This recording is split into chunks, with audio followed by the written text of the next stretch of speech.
नमस्कार दोस्तों, मैं एडवोकेट सुधीर वाजपेयी आप सभी का स्वागत करता हूं।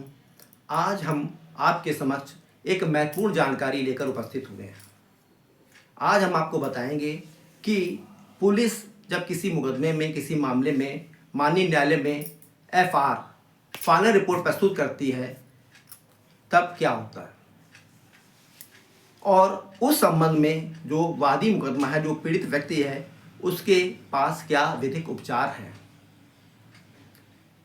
यदि पुलिस किसी मुकदमे में विवेचना करने के उपरांत यह पाती है कि उस मुकदमे में, उस मामले में किसी प्रकार का साक्ष्य उसको अन्वेषण करने के पश्चात प्राप्त नहीं हुआ है, तब ऐसे मामले में पुलिस एफआर यानी फाइनल रिपोर्ट माननीय न्यायालय में प्रस्तुत करती है।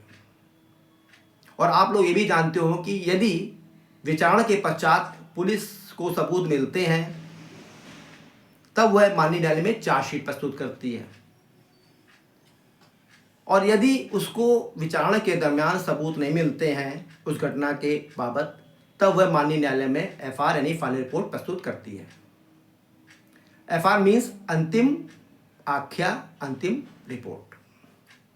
यदि पुलिस ने यानी विवेचक ने किसी मामले में विचारणा के पश्चात माननीय न्यायालय में एफआर प्रस्तुत कर दी है, तब ऐसी स्थिति में जो पीड़ित व्यक्ति है उसके पास क्या विधिक उपचार है। इस संबंध में मैं आपको ये जानकारी देना चाहता हूँ कि यदि पुलिस ने किसी मामले में एफआर प्रस्तुत कर दी है, तब पीड़ित व्यक्ति माननीय न्यायालय में प्रोटेस्ट पिटीशन, जिसे विरोध याचिका कहते हैं, वो माननीय न्यायालय में प्रस्तुत कर सकता है। और यदि पीड़ित व्यक्ति ने, वादी मुकदमा ने विरोध याचिका माननीय न्यायालय में प्रस्तुत की है, तब ऐसी स्थिति में क्या होता है।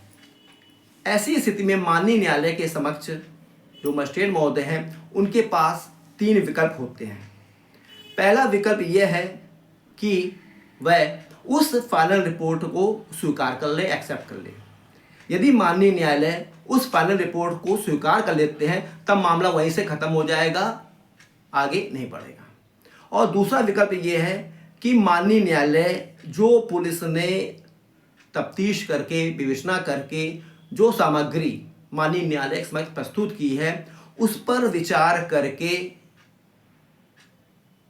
उस मामले में अग्रिम विवेचना कराने का आदेश पारित कर दे। और जब ऐसी स्थिति में माननीय न्यायालय अग्रिम विवेचना करने का आदेश पारित करते हैं, तब उस मामले में अग्रिम विवेचना जो विवेचक है वो प्रारंभ करेगा। और तीसरा विकल्प यह है कि माननीय न्यायालय जो सामग्री विवेचक ने प्रस्तुत की है विवेचना के पश्चात, उस पर संज्ञान लेकर, उस पर विचार करके अभियुक्त के विरुद्ध समनिंग ऑर्डर भी कर सकता है, यानी उसके खिलाफ, अभियुक्त गण के खिलाफ, जो अभियुक्त हैं उनके खिलाफ तलबी आदेश भी पारित कर सकते हैं, यानी उसको माननीय न्यायालय में तलब होने के लिए आदेश कर सकते हैं। तो मैंने भी आपको बताया कि माननीय न्यायालय के पास, मजिस्ट्रेट महोदय के पास प्रोटेस्ट पिटीशन दाखिल करने पर माननीय न्यायालय के पास क्या 3 विकल्प हैं। नंबर 1 कि माननीय न्यायालय एफआर को एक्सेप्ट कर लें। दूसरा, माननीय न्यायालय उस मामले का अग्रिम विवेचना करने का आदेश पारित कर दें। और तीसरा, माननीय न्यायालय अभियुक्त के खिलाफ समनिंग ऑर्डर पास कर सकते हैं, यानी अभियुक्त को तलब कर सकते हैं।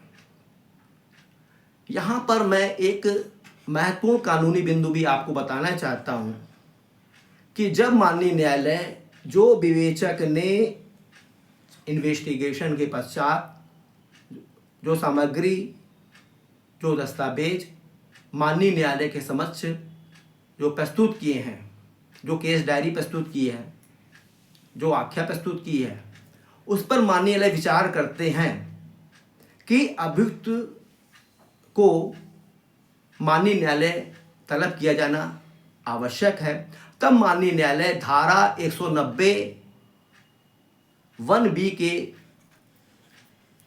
आधार पर संज्ञान लेकर अभियुक्त को डायरेक्ट माननीय न्यायालय तलब कर सकते हैं, यानी माननीय न्यायालय अभियुक्त के खिलाफ समनिंग ऑर्डर पास कर सकते हैं।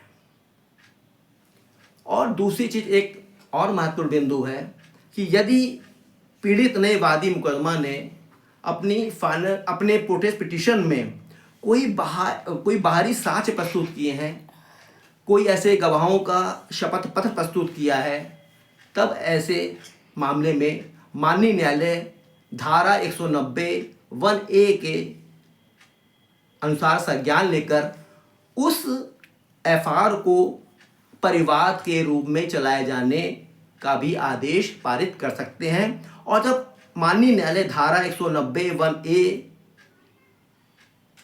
CRPC के आधार पर संज्ञान लेकर एफआईआर को कंप्लेंट के रूप में चलाने का आदेश पारित करते हैं, तब जो एफआईआर है वह परिवाद के यानी कंप्लेंट के रूप में जो प्रक्रिया है उस आधार पर उसकी कार्रवाई चलेगी। तो मैंने आपको आज बताया कि यदि पुलिस किसी मामले में एफआईआर प्रस्तुत करती है तब पीड़ित व्यक्ति, जो वादी मुकदमा है, उसके पास क्या उपचार है।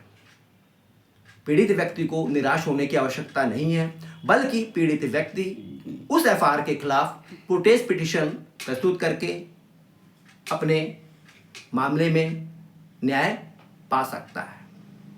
तो मैं ये समझता हूँ कि ये जानकारी आपको पसंद आई होगी और मैं आशा करता हूँ कि आप इसका लाभ उठाएंगे कि यदि पुलिस आपके मामले में एफआईआर प्रस्तुत करती है तब आप क्या कर सकते हैं और मजिस्ट्रेट के पास आपके प्रोटेस्ट पिटीशन में क्या क्या विकल्प हैं और माननीय न्यायालय आपको क्या उपचार दे सकते हैं।